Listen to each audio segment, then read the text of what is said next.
সামনেই বৃন্দাবনে হোলি আসছে। তাই আমি এখন প্রয়াগরাজ থেকে বৃন্দাবনের উদ্দেশ্যে যাত্রা শুরু করেছি। বৃন্দাবনে হোলির একটা আলাদাই অনুভূতি। আর চারদিকের প্রকৃতি দেখুন, কত সুন্দর হোলির জন্য সেজে উঠেছে। বৃন্দাবনে এক এক জায়গায় এক এক দিন এক এক রকমের হোলি হয়। বারসানায় লাড্ডু হোলি, নন্দগাঁওয়ে লাঠমার হোলি, গোকুলে ছড়িমার হোলি, দাউজিতে হুরঙ্গা। তো বৃন্দাবনের হোলির সবকটা ব্লগ আপনাদের সঙ্গে শেয়ার করব।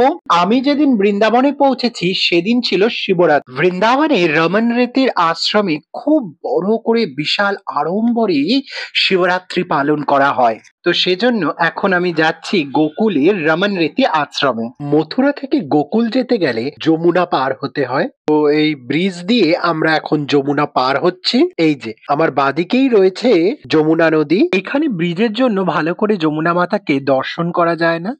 আমি গোকুলে পৌঁছে আপনাদেরকে ভালো করে যমুনা দেবীর দর্শন করাবো। তো এই যে আমরা এখন গোকুলের রাস্তায় রমন রীতির দিকে ঢুকলাম। তো এটাই হচ্ছে শ্রীকৃষ্ণের জন্মভূমি, সেই গোকুল। এই গোকুলে ভগবান শ্রীকৃষ্ণের জন্ম হওয়ার পর তাকে দর্শন করার জন্য ভোলেনাথ শিবজি স্বয়ং এইখানে এই গোকুলের ভূমিতে তাকে দর্শন করবার জন্য এসেছিলেন। তো এই জন্য গোকুলে খুব বড় করে রমন রীতি আশ্রমে শিবরাত্রি উদযাপন করা হয়। তো আমরা আজকে রমন রীতি আশ্রমে থাকবো এবং রাত্রে শিবরাত্রির প্রোগ্রাম রয়েছে, তা দর্শন করব। তো আমরা এখন প্রায় চলেই এসেছি রমন রীতি আশ্রমে।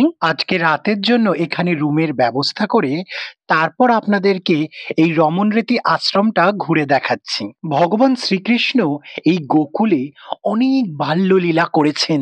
এখানেই কৃষ্ণ বলরাম মাটিতে খেলাধুলা করতেন, তারা এই ধুলিতেই গড়াগড়ি খেতেন। এই যে রজ, এটা হচ্ছে বৃন্দাবনের রজ, রমন রীতির রজ। এই ধুলা, এই রজ স্বয়ং ভগবান শ্রীকৃষ্ণ এবং বলরাম নিজের গায়ে মেখেছিলেন। আমরাও এই রজ গায়ে মাখবো, কিন্তু তার আগে আমরা এই আশ্রমটা পুরো ঘুরে দেখব। এখানে যে রমন বিহারী লালের মন্দির রয়েছে, মহাদেবের মন্দির রয়েছে, সেইগুলো একটু ভালো করে আগে ঘুরে দেখে নিই। আজকে শিব চতুর্দশী, তাই প্রথমেই দেবাদিদেব মহাদেবকে দর্শন করতে যাব। এই রমন রীতি আশ্রমটা খুবই সুন্দর। প্রাচীন কালে গোকুলে যেরকম পরিবেশ ছিল, এখনো অনেকটা সেই রকম পরিবেশ এই আশ্রমে ধরে রাখা হয়েছে। এই হচ্ছে মহাদেবের মন্দির। আজকে শিবরাত্রি বলে অনেক ভক্তদের সমাগম হয়েছে। এই যে রমন বিহারী মহাদেব। ওম নমো পার্বতী পতয়ে হর হর মহাদেব। এবার আমরা রমন বিহারীজির মন্দির দর্শন করতে যাব। রমন বিহারীজির মন্দিরটা খুবই সুন্দর। শিবরাত্রি উপলক্ষে এইখানে বিশাল বড় প্যান্ডেল করা হয়েছে। এই প্যান্ডেলেই মহাশিবরাত্রি পালন হবে। 4 প্রহর ধরে দেবাদিদেব মহাদেবের অভিষেক করানো হবে এই স্থানে। তো আমরাও রাত্রে এখানে অভিষেক দর্শন করতে আসব। রমন বিহারীজির মন্দিরের পাশে ছোট ছোট কিছু মন্দির আছে, নবগ্রহের মন্দির, হনুমানজির মন্দির, এরকম অনেকগুলি মন্দির রয়েছে। তো আসুন এবার আমরা মূল মন্দিরে প্রবেশ করব। হস্তিদুয়ার দিয়ে আমরা মন্দিরে প্রবেশ করলাম। কি বিশাল বড় নাট মন্দির। এইখানেই রয়েছে রমন বিহারীজি। মন্দিরের কত ভক্ত এসছে, কত ভক্তের সমাগম আজকে। তো আপনাদেরকে একদম সামনে থেকে দর্শন করানোর চেষ্টা করছি, যাতে আপনারা একদম ভালোভাবে দর্শন করতে পারেন রমন বিহারী লালকে। বলিয়ে রমন বিহারী লাল জি কি জয়। দেখুন কত অপূর্ব সুন্দর দর্শন রমন রীতি বিহারীজির। এই যে মাঝখানে রমন রীতি বিহারী শ্রীকৃষ্ণ এবং রাধারানী রয়েছে, এবং তার পাশে বলরাম ও রেবতী দেবীর বিগ্রহ রয়েছে। খুবই অপূর্ব দর্শন। আপনারা দর্শন করুন ভগবানকে। রমন রীতিতে শিশু কৃষ্ণ বলরাম বালির মধ্যে গড়াগড়ি খেতেন। তারা একে অপরের গায়ে এই রমন রীতির ধুলা ছুঁড়ে খেলা করতেন। এই অপ্রাকৃত স্থান সকল একমাত্র বৃন্দাবনেই রয়েছে। তো তারপর আমরা এই রমন রীতি মন্দিরটা একটু ঘুরে দেখলাম। এইখানে উদাসীন কাশনী সম্প্রদায়ের দ্বারা এই মন্দিরটি সেবিত হয়।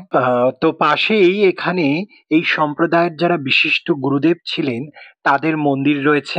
এই মন্দিরের পাশেই রয়েছে শ্রী শ্রী বজরংবলীর মন্দির। তো আপনাদেরকে এবার নিয়ে যাচ্ছি শ্রী বজরংবলী মন্দিরে দর্শন করাতে। এই হচ্ছে সেই হনুমানজির মন্দির। তো আপনারা এখানে দর্শন করছেন পবনপুত্র বজরংবলী শ্রী হনুমানজিকে। মন্দিরে সারাদিনই রামচরিতমানস ভাগবত পাঠ হতে থাকে এবং অষ্টপ্রহর ধরে নাম সংকীর্তন চলতে থাকে।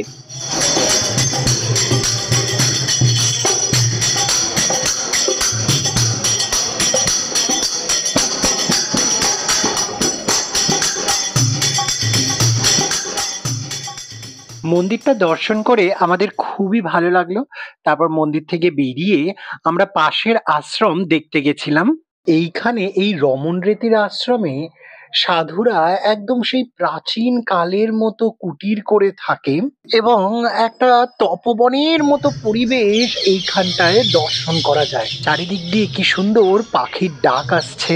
একদম দেখুন প্রাচীন কালে ঋষিরা যেরকম তপবনের মধ্যে কুটির বানিয়ে সেখানে থাকতেন, ভজন করতেন, এখানকারও সাধু মহাত্মা সন্তরা এরকম কুটির বানিয়ে এর মধ্যে ভজন করেন। এখানে এখনো আধুনিকতার প্রবেশ ঘটেনি, তাই প্রাচীন বৃন্দাবনে ঘোরার অনুভূতি পাওয়া যায়। সন্ধেবেলা থেকেই শিবরাত্রির অনুষ্ঠান আরম্ভ হয়ে গেছে। এই যে মূল মঞ্চে মহাশিবরাত্রি উপলক্ষে মহাদেবের অভিষেক করানো হচ্ছে।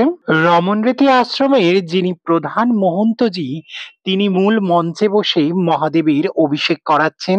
আমিও এই দিব্যক্ষণের সাক্ষী হতে পেরে নিজেকে ভাগ্যবান মনে করছি। আপনাদেরকে সামনে থেকে দর্শন করাবো। আর এইখানে সমস্ত ভক্তরা এসে দর্শন করছে। কত সুন্দর বেদ মন্ত্র পাঠ করে মহাদেবের অভিষেক হচ্ছে, আপনারা দর্শন করুন।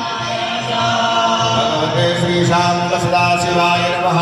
सर्वोपचारान्ते गन्धाक्षत पुष्पबिल्वपत्राणि समर्पयामि।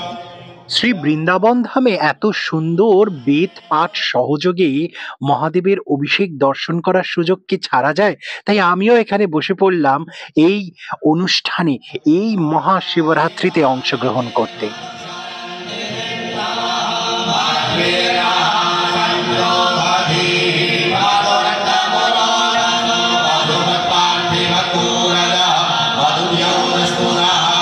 শিবরাত্রিতে প্রচুর দূর দূরান্ত থেকে ভক্তরা উপবাস করে রয়েছে মহাদেবের অভিষেক করার জন্য।